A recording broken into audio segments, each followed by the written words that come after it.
우리 하나님께서 주시는 말씀 신명기에서 보도록 하겠습니다. 신명기서 6장 4절에서 9절까지 봅니다. 신명기 6장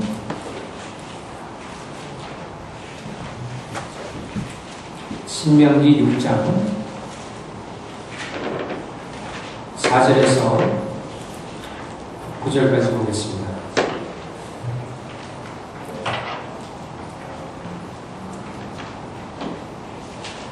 하나님의 말씀이 다음과 같습니다. 이스라엘아 들으라. 우리 하나님 여호와는 오직 유일한 여호와이시니 너는 마음을 다하고 뜻을 다하고 힘을 다하여 내 하나님 여호와를 사랑하라.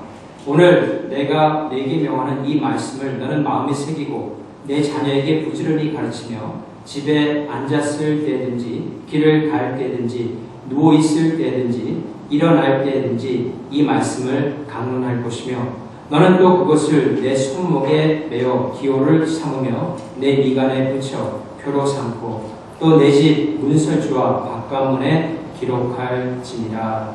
아멘.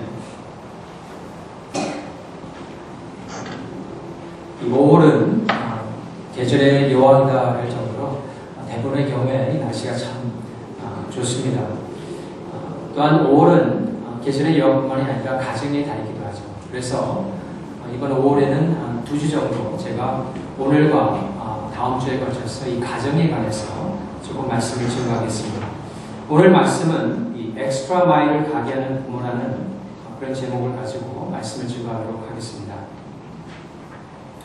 우리나라 역사 가운데 이 훌륭한 부모를 우리가 좀 떠올린다면 여러 사람이 있는데 그 중에 한 명이 아마 한석봉의 어머니가 아닐까 생각을 합니다. 이 아들이 자만해져서 글 공부를 좀 게으리하기 시작했을 적에 그 아들 데려다가 불을 꺼놓고 당신은 떡을 썰고 그 아들은 글을 쓰게 해서 그 글자가 제 원래 쓰는 글자 모양으로 나오지 않는 것을 통하여서 이 어머니의 떡은 반듯하게 썰었는데 그 아들은 제대로 글자를 쓰지 못한 걸 통하여서 자책하기도 하시고 그래서 그 아들로 하여금 글 공부를 더 전념하게 했다라고 하는 그런 일화가 잘 전해지고 있습니다. 거기에서 나타난 그 어머니의 삶이라는 것은 상당히 엄한 그런 어머니의 모습을 가질 수 있죠. 그래서 이 한국에서 대부분의 부모님의 삶 그러면은 상당히 엄한 그런 부모님의 모습을 가지고 전해지지 않나 이렇게 생각을 합니다. 하지만 요즘 들어서는 그런 부모님의 모습도 조금씩 좀 바뀌어가는 것이 아닌가라는 생각을 해보았습니다. 최근에 저는 보지는 않았지만 한국의 그 국제시장이라는 영화가 있었다고 합니다. 근데 거기서 주로 이제 아버지, 다시 말해서 이 가족을 위해서 희생하는 그런 아버지의 모습을 아주 감명 깊게 그려놓았다라고 그렇게들 합니다. 그뿐만 아니라 미국 내에서도 이 아버지의 삶, 자애롭고 가족들을 위해서 희생하는 아버지의 상이 한동안 그리고 지금도 어느 정도 그렇게 많은 국민의 정서에 이렇게 퍼지고 있는 것을 볼 수가 있죠. 이 세대마다 어떻게 보면은 이 부모님의 모습들의 상도 조금씩 다른 것이 아닌가 좀 생각을 해볼 수 있습니다. 그런 부모님의 모습을 보면서 이 성경에 나온 그런 부모님의 상은 어떤가라고 좀 생각을 해보았습니다. 그래서 몇 명의 그 부모님의 상을 한번 생각해 보았는데 첫 번째 이 아브라함에 대해서 한번 보았습니다. 이 믿음의 조상인 이 아브라함은 이 아버지로서 아들을 모리아산으로 데리고 갈 적에는 상당한 어려움이 있었을 것입니다. 모리아산에 올라가서 그 아들을 제물로 바쳐야 된다는 큰 부담감을 가지고 가지만은 그 길 중에서 노중에서 아들이 아버지 하나님께 제물을 드리는데 모든 것은 다 준비되었는데 제물은 어디 있습니까? 라고 물었을 적에 하나님께서 준비하실 것이라고 말한 아버지의 말을 우리가 잠깐 생각한다면은 아브라함은 모든 것이 이해는 가진 않았지만은 그냥 내가 하나님 의지해서 간다라고 그 아들에게 말해준 것을 통해서 어떻게 보면 좋은 신앙 교육이 되었고 그 모리아산에 올라가서 결국 이삭도 찾고 하나님께 예배도 드릴 수 있었다는 그 모습을 봤을 적에 거기에서 나타난 그 아버지의 상이라는 것은 하나님을 의지하고 사는 삶 가운데 복된 삶이 있다는 것을 가르쳐주는 것이 아닌가 생각을 해볼 수 있습니다. 두 번째 제가 생각했던 것은 다윗인데요. 이 다윗의 자식은 압살롬이라는 사람이었어요. 그런데 이 자식 교육을 좀 잘 못 시켰어요. 그래서 아버지를 대항하게 되고 결국에는 많은 군대를 이끌고 그 아버지를 대항하는 전투를 벌이기 위해서 평야에 나왔을 적에 자신을 죽이고자는 했지만은 자신의 아들이기 때문에 그 아들을 죽일 수 없다라는 그런 생각에서 다시 말해서 이 압살롬을 정벌하러 가는 요압 장군에게 내 아들을 조금 선처해달라고 부탁하는 그런 아버지의 모습을 보면서 참 아버지의 사랑은 이 자식을 향한 것이 좀 남다르구나 하는 것을 깨달을 수 있죠. 하지만 거기에서 오점을 남긴 것은 다윗이 자녀 교육을 하는 좀 문제가 있지 않나 생각을 해보았습니다. 마지막으로 한 사람인데요. 이 사람은 역사적인 인물이 아니라 예수님의 비유 가운데 나오는 한 사람인데 탕자의 비유에서 나오는 그 아버지의 모습이죠. 이 아버지도 어떻게 보면은 이 부모를 공경하는 법을 잘 못 가르쳤던 것 같아요. 그래서 이 아들이 둘째 아들이 있어요. 두 아들이 있었는데 두 번째 아들이 아버지의 유산을 가지고 아버지가 운영하는 농장에서 사는 것이 너무나 따분했기 때문에 좀 도시에 가서 향락을 즐기고자 아버지의 유산을 요구했습니다. 지금도 그렇겠지만은 2000년 전쯤에 고대 근동사회에서 아버지가 죽기 전에 유산을 요구한다라는 것은 당신이 빨리 죽기를 원합니다라는 그런 뜻입니다. 그러니까 어떻게 보면 참 불효막심한 그런 아들이죠. 하지만 그 아들의 요구를 이 아버지는 들어줍니다. 그래서 결국은 이 아들이 아버지의 유산을 가지고 도시로 가게 되죠. 그런데 도시에서 모든 아버지의 유산을 탕진하게 됩니다. 향락에. 그리고 난 다음에 돼지나 먹는 사료를 먹던 중에 이 아들이 크게 회개를 하고 아버지의 집으로 돌아가게 돼요. 근데 중요한 것은 무엇이냐면 우회적인 방법이었지만은 그 아버지가 그 아들이 돌아올 것을 기대했고 그때 아들에게 한 가지 중요한 것을 심어준 것이 있었는데 그것은 다른 것이 아니라 신앙심이었습니다. 그래서 그 아들이 삶의 밑바닥에 이르렀을 적에 한 가지 생각했던 것, 내가 죄를 진 것은 하나님과 내 아버지에게 진 것이라고 생각을 하고 거기서 생각을 바꾸고 집으로 돌아오게 되고 그로 인해서 아버지가 기뻐하고 그 자식이 다시 아버지의 품에 안기는 그런 비유가 성경 가운데 있습니다. 우회적이긴 했지만은 아버지로서 아들에게 어떤 신앙 교육을 잘 가르친 그런 모습이 아닌가 생각을 합니다. 이 성경에 보면은 이와 같이 여러 가지 부모님으로서 자녀에게 해줘야 되는 삶들이 있는데 오늘 그 말씀과 특별히 오늘 신명기 말씀을 좀 통하여서 우리가 좀 생각해 보고 싶은 것, 내가 부모님으로 이 아버지로 어머니로 이 자녀들에게 어떤 교육을 해야 될까라고 생각했을 적에 두 가지 가장 중요하게 여러분이 생각할 것이 있다라면은 두 가지 중에 첫 번째는 자녀를 하나님의 자녀인 줄 알고 키워야 된다는 것입니다. 첫 번째는 뭐냐면 자신의 자녀들이 하나님의 자녀인 것을 알고 키워야 된다라고 하는 사실입니다. 이 부모의 자녀 간의 관계가 시간이 지남에 따라서 이 소홀해지는 것을 조금 빗대어서 나오는 여러 가지 말들이 있습니다. 좋은 말들은 아닌 것 같아요. 주로 한국 사회에서 보면 이제 딸들은 좀 괜찮게 하는데 점점 아들은 그렇게 좋지 못하게 좀 비하하는 그런 말들이 많이 있습니다. 예전에도 그런 말들이 있었죠. 그래서 자식은 품 안의 자식이다 뭐 이런 말을 씁니다. 이건 결국 품을 떠나게 되면은 내 뜻대로 못한다 뭐 이런 의미가 있겠죠. 또 최근에 나온 말 가운데는 그 아들에 관해서 조금 소홀함을 나타내는 어떤 분이 다음과 같은 글을 썼어요. 아이들이 사춘기가 되면 남남이고 군대 가면 손님이고 장가 가면 사돈이고 곧 희미한 옛 그림자. 5년 전에는 제가 머나먼 옛 여인이다 뭐 그런 소리도 제가 들었던 것 같아요. 이건 뭐냐면은 아이들이 커감에 따라서 점점 자기와 거리가 멀어지고 때에 따라서는 부모에게 이렇게 홀대하는 그것을 좀 빗대어서 하는 말이 아닌가 생각을 합니다. 어찌되었든 인생을 살면서 많은 사람들이 겪었던 이야기를 써놓은 거기 때문에 그것이 완전히 틀렸다라고는 볼 수는 없습니다. 하지만 그와 더불어서 그것이 또한 완전히 맞다라고도 볼 수 없어요. 또 아들과 딸 항상 아들이 좀 문제가 있는 것은 아니고 중요한 것은 무엇이냐면 우리가 자녀를 그런 사회 가운데서 세상에서 자녀들이 그렇게 행동을 하는 여러 가지 환경 가운데서 바른 생각을 가지고 그 자녀를 키우기 위해서 가장 첫 번째 가져야 되는 것은 하나님께서 이 자녀들 우리에게 주셨다라는 것입니다. 이 생각이 우리에게 참 많은 변화를 주게 된다는 것이죠. 우리는 자녀를 키우면서 자녀들이 좀 더 행복한 조건에서 살기를 원합니다. 그래서 우리가 생각하는 행복 조건, 이 세상에서 살아갈 적에 어떻게 하면 행복하겠다라는 조건이 우리 마음 가운데 있고 우리가 또 경험을 합니다. 그래서 그런 것들을 자녀들에게도 물려주고 자녀들도 그런 삶을 살기를 참 원하는 것이죠. 이것이 나쁜 것은 아닙니다. 부모로서 당연히 그렇게 해야 되는 것이죠. 자녀들에게 행복의 조건을 만들어주는 것이 부모의 또 역할이기 때문이기도 합니다. 하지만 그 어떤 조건보다도 가장 우선적으로 우리가 생각하고 자녀를 양육해야 되는데 그것은 다름 아닌 그 모든 행복 가운데서 가장 큰 행복은 창조주이신 하나님과 동행하는 삶이 중심이 될 적에 그것이 인생에서 가장 큰 행복을 맛보는 것이라는 것을 자꾸 가르쳐야 됩니다. 참 중요합니다. 제가 최근에 이 공원에 나갔다가 아름다운 장면을 하나 봤습니다. 중국 부부인 것 같았어요. 아이가 한 5살 정도, 6살 정도 된 것 같았는데 그 한 가족이 이렇게 공원에 나왔습니다.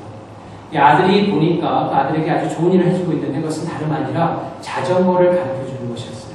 이 아이가 보니까 자전거를 좀 탄 것 같아요. 그런데 그렇게 잘 타지는 못했어요. 그러니까 아버지가 자전거를 뒤에서 잡고 그 아들이 잘 갈 수 있도록 이렇게 밀어주고 가다가 어느 정도 괜찮은 것 같으면 또 놔주고 이렇게 해서 아이를 갖다가 자전거를 가르치고 있었습니다. 제가 이렇게 공원을 몇 바퀴 도는 가운데 한 20분 지나니까 그 아이가 자전거를 참 잘 타더라고요. 그 모습은 무엇을 가르치냐면 우리 부모가 우리 자녀를 키울 적에 그런 마음을 가지고 가르쳐야 된다는 것이죠. 언젠가 자녀는 스스로 자전거 타는 법을 배우고 자신의 인생의 행로를 가게 될 것입니다. 근데 그때 갈 적에 우리가 항상 그 아이들의 자전거 뒤를 잡아줄 수는 없어요. 그렇게 된다면 자녀 교육도 잘못된 것이죠.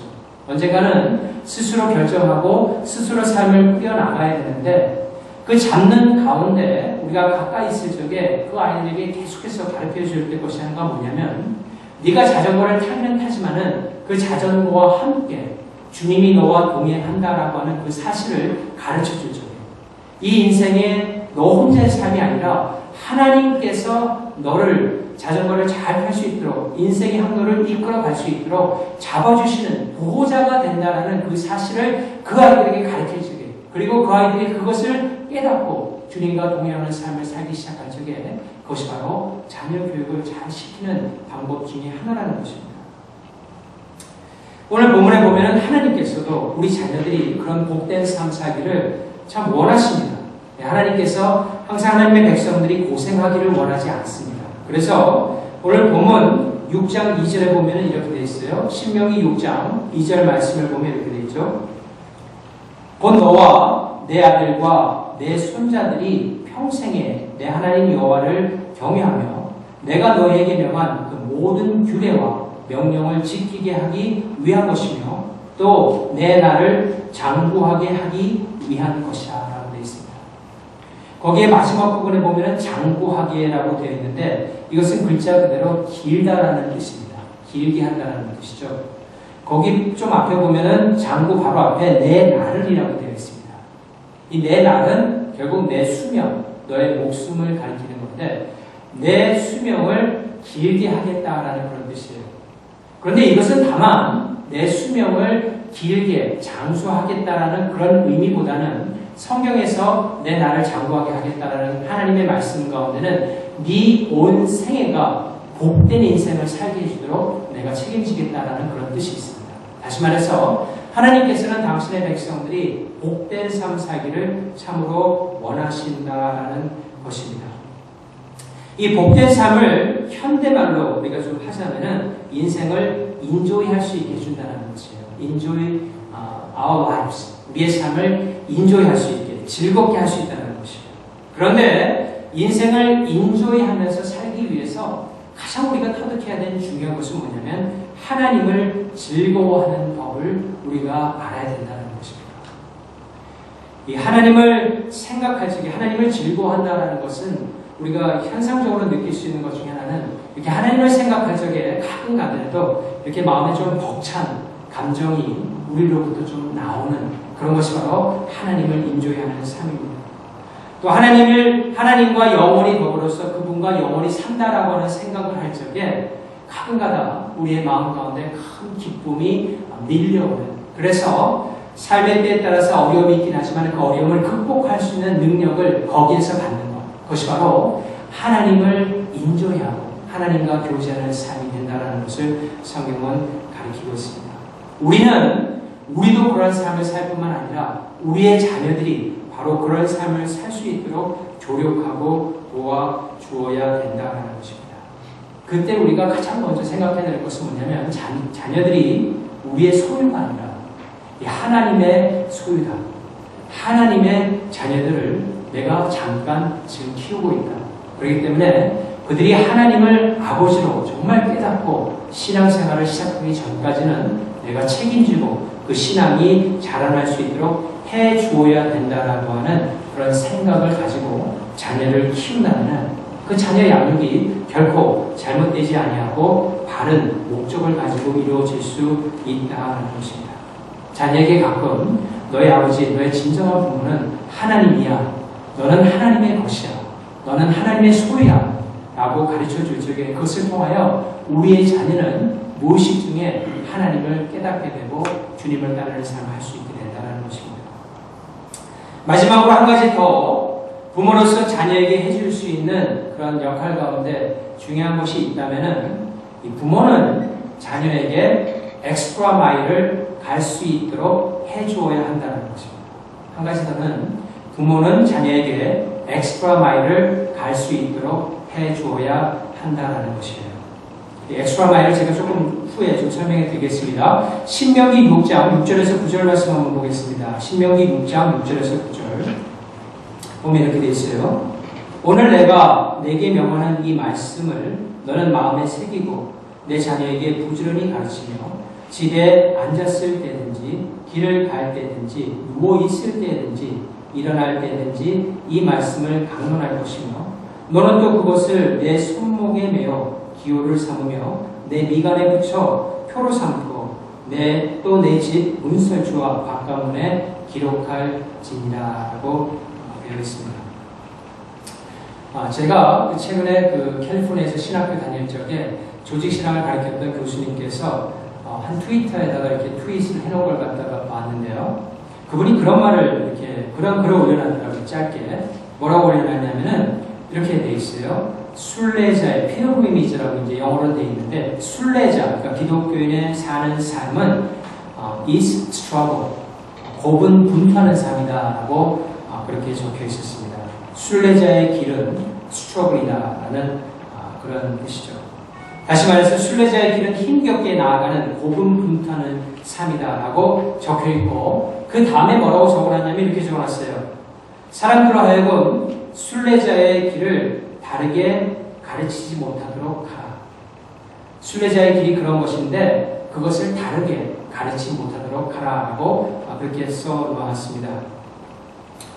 우리의 인생이 항상 고통스럽고 슬프기만 하다면은 참 힘들기만 하다면은 사는 것이 너무나 힘들 것입니다. 박할 것입니다. 또한 하나님께서는 우리가 그렇게 늘 힘들고 고통스러워하고 눈물을 흘리면서 살기를 원치 않습니다. 하나님께서는 우리에게 분명 우리의 인생을 책임져 주시겠다고 우리에게 약속을 했습니다. 그 약속은 무엇이냐면 너의 삶 가운데 어려움이 있을 적에 내가 반드시 그 어려움을 극복할 수 있는 능력을 주겠다라는 약속을 우리에게 분명히 하셨다라는 것입니다.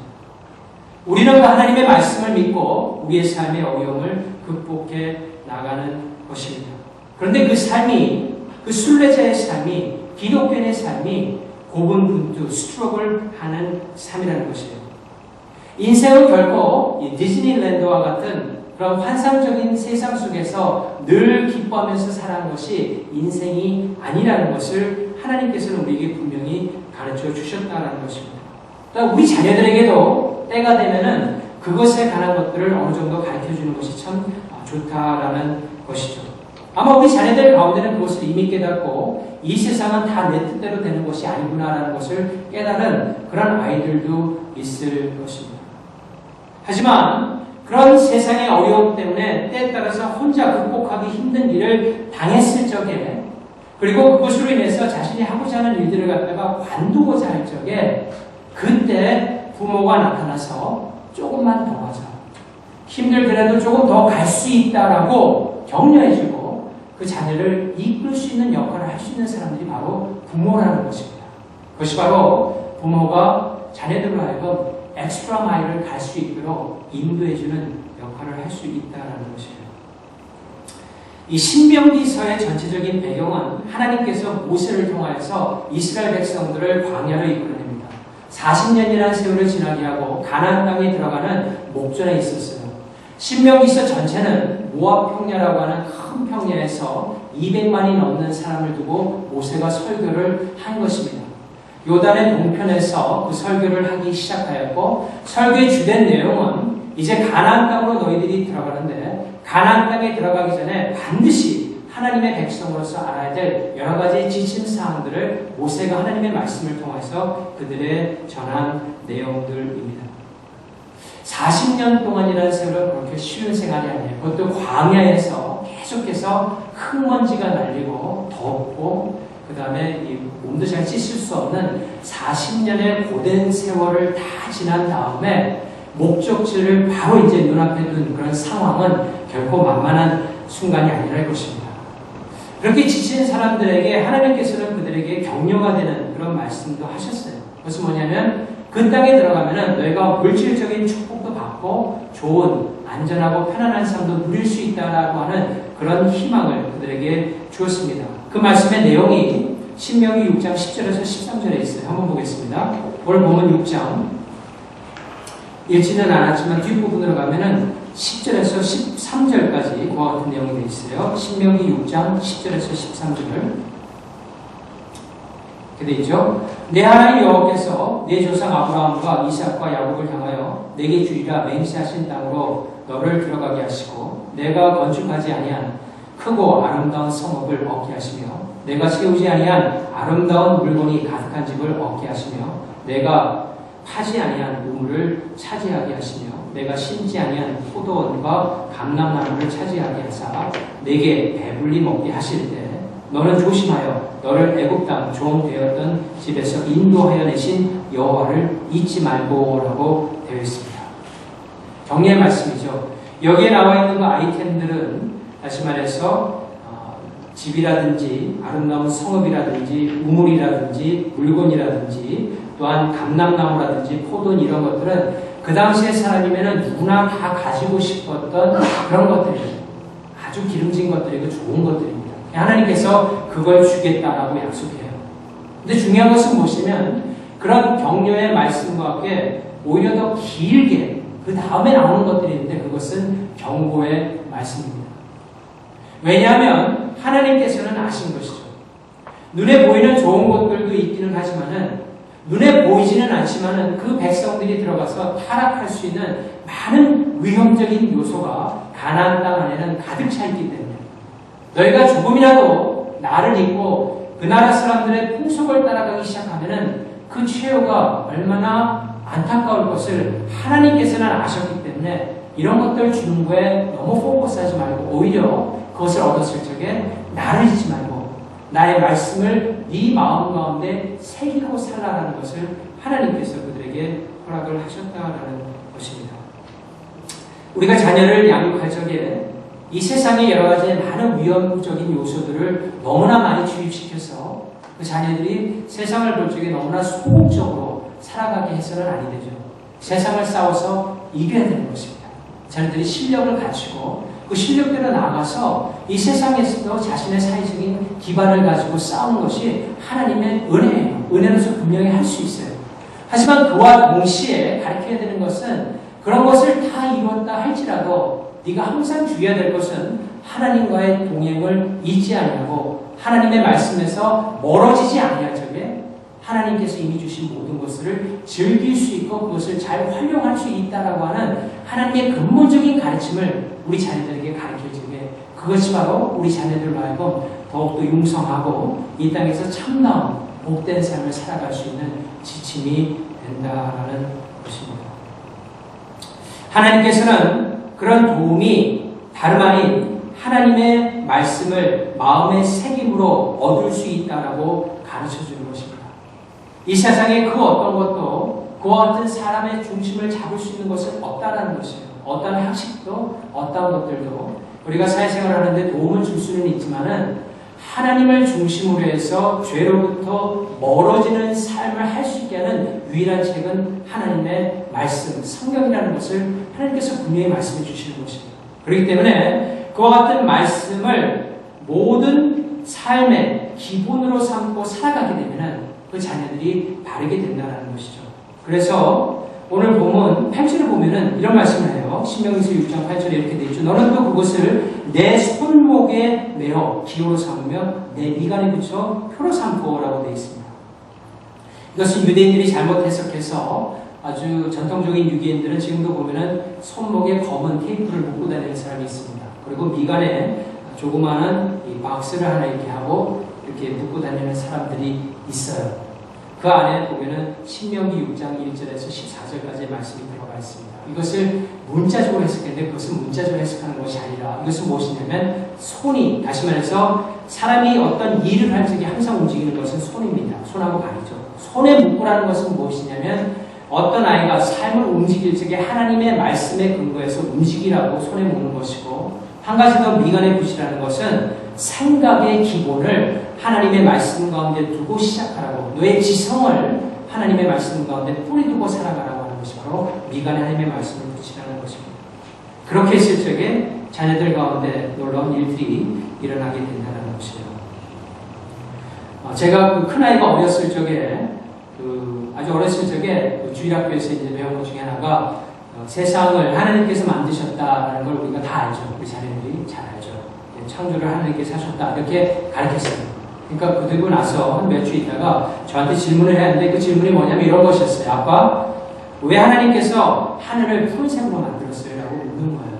굉장히 좀 좋은, 그때 당시에는 참 질문이 괜찮다라는 제가 좀 생각을 했어요.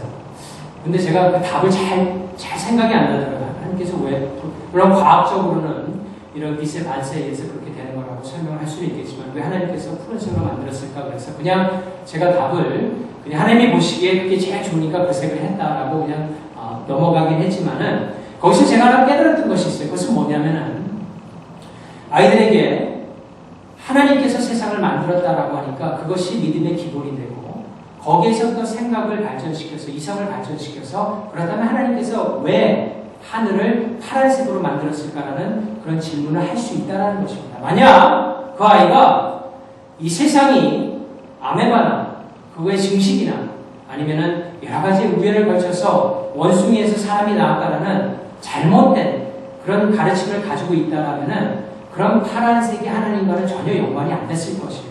그죠? 기본에 하나님이 있으니까 바른 이성적인 생각을 할 수 있는 사고가 나왔다는 것이에요. 그래서 제가 오랜 시간이 지난 다음에 말씀을 주면서 왜 하나님께서 정말 푸른색으로 왜 하늘을 만들었을까라는 생각을 좀 곰곰이 해보다 보니까 좀 다르게 가봤어요. 그러니까 그러면 저게 푸른색이 아니면은 어떤 색이었을까라고 생각하면서 무지개에 빠진 것처럼 색깔의 기본색 7가지를 넣고 생각을 해보니까 만약에 이 하늘이 빨간색이었다라면 우리 상당히 필요했을 거예요. 그래서 그런 건 아닐 것 같다. 또 하늘이 노란색이면은 인생 살 적에 힘들 적에 하늘이 노랗게라는 표현 쓰자니까 그 사람들이 안 좋을 것 같아요. 노란색은 아닐 것 같아요. 녹색도 아닐 것 같고 그렇게 다 없애고 보니까 보라색은 더 아니고 남색하면 너무 갑갑할 것 같아요. 살아가는 데요. 남색으로 뿔 있으면 밝은 붉은 노을이 가끔은 좋지만 그것이 전체적으로 이렇게 둘러싸고 있다면 참 안 좋을 것 같아요. 그런데 이 푸른색을 생각하다 보니까 어떤 생각이 났냐면 이런 생각이 났어요. 성경에는 나와 있지는 않지만은 파란색이 보면은 물론 이 미국 사람들은 midnight blue라고 그래가지고 푸른색 하면 좀 우울하다는 느낌도 가지고 있지만은 제가 느끼기에는 좀 푸른색 하면은 소망의 색깔이라는 생각을 했어요. 그래서 인터넷을 좀 보니까 프랑스 사람들이 그렇게 생각을 하더라고요. 이 푸른색을 소망의 색깔로 생각을 하더라고요. 성경적으로 뭐 정확한 건 아니지만 제가 나름대로 좀 생각하면서 얻었던 결론은 뭐냐면은 하나님께서 하늘을 푸른색으로 한 것은 삶 가운데서 힘들 때마다 소망이 없는 때마다 그 하늘을 보면서 소망을 가지고 좀 살라고 하나님께서 이렇게 한 것이 아닌가라는 그런 결론을 낸 것 같습니다. 이것은 무엇을 가리킵니까? 하나님께서도 우리에게 엑스트라 마일을 갈 수 있고 우리가 힘들어서 더 이상 못 간다라고 할 적에 하나님께서는 갈 수 있다라고 우리에게 소망을 주시고 다가오시는 그런 부모님의 모습을 가지고 있다는 것을 제가 좀 깨닫게 되었다는 것이죠. 결론적으로 예수님께서도 제자들을 엑스트라 마일뿐만 아니라 그들의 모든 계획 속에 하나님께서 함께 하시고 주님께서 원하신 그 길을 끝까지 걸을 수 있는 존재로 만든 분이 바로 우리 예수님이라는 사실을 성경은 가르치고 있다는 것입니다. 여러분, 그 티베트 바닷가에 제자들이 마지막으로 모였을 적에 제자들은 모든 것이 끝났다고 생각했어요. 우리가 할 수 있는 일은 다 끝났다. 그래서 그 제자들은 결국 업으로 돌아가서 이 업에 종사를 하기 시작하죠. 그런데 그 장면에 예수님께서 나타나십니다. 나타나신 다음에 예수님께서 베드로에게 3번 나를 사랑하느냐 그렇게 물어보세요. 그건 무엇이냐면 사람은 생각하기에 모든 것이 다 끝났다고 생각했어요. 그런데 예수님의 생각은 좀 달랐어요. 너희들이 다 끝났다라고 하는 그 생각, 그것이 어떻게 보면 하나님이 시작할 수 있는 새로운 출발점이 됐다는 것이에요. 그래서 베드로에게 그때부터 아주 제자도의 진수를 가르쳐 주십니다. 3번을 네가 날 사랑하느냐 묻습니다. 이것은 물론 베드로가 3번을 예수님 부인했기 때문에 3번을 부를 수도 있어요. 그것도 있어요. 하지만 한 가지 다른 뭐냐면은 베드로가 예수님을 3년 동안 열심히 쫓아다녔는데 쫓아다닌 이유 중에 어떻게 보면 가장 큰 포지션의 하나가 무엇이었냐면은 예수님이 왕이 되면은 이스라엘 왕이 되면은 자기가 할 수 있는 것들을 갖다가 예수님을 통하여서 할 수 있다라고 하는 그 욕심이 그에게 자리 잡고 있었기 때문에 그 욕심 때문에 예수님을 열심히 쫓았던 것이에요. 겉으로는 예수님을 사랑하는 것처럼 쫓았지만은 그 속에는 자기를 사랑하는 마음이 더 컸다라는 것이죠. 근데 그것이 완전히 뱅크럽시가 되니까 모든 것이 끝났다라고 생각을 한 거예요. 거기에 예수님께서 이제 새로운 것을 가르쳐 주는 것이에요. 네가 나의 일을 하려면은 네 자신을 스스로 사랑하는 그 마음보다 더 큰 마음이 필요한데 그것은 바로 나를 사랑하는 마음이라는 것이에요. 네가 진심으로 온 마음을 다해서 나를 사랑하게 되면 참다운 나의 일을 하게 될 것이라고 예수님께서 베드로에게 가르쳐 주시고 그날 이후로 베드로는 큰 변화를 입고 결국에는 십자가에 거꾸로 매달려 순교할 때까지 주님의 일을 했던 훌륭한 사도가 되었던 것을 기억합니다. 사랑하는 성도 여러분, 예수님께서는 베드로에게 물어주셨듯이 오늘 여러분들에게도 묻고 계신 것입니다. 너는 나를 사랑하느냐? 이 세상의 그 어떤 것보다도 나를 사랑하느냐? 라고 묻는 것입니다. 만약 그것이 우리가 온전한 대답으로 예스라고 주님, 내가 주님을 정말 온 마음으로 사랑합니다. 라고 대답을 한다면 거기에서부터 하나님의 놀라운 역사가 여러분의 삶뿐만 아니라 여러분의 가정 가운데 시작되는 것입니다. 그와 같은 믿음을 가지고 예수님께서 물으시는 그 질문에 예스라고 대답하고 이 한 주간뿐만 아니라 평생을 주님을 사랑하고 섬기면서 나가는 여러분 다 되시기를 주님의 이름으로 축원합니다.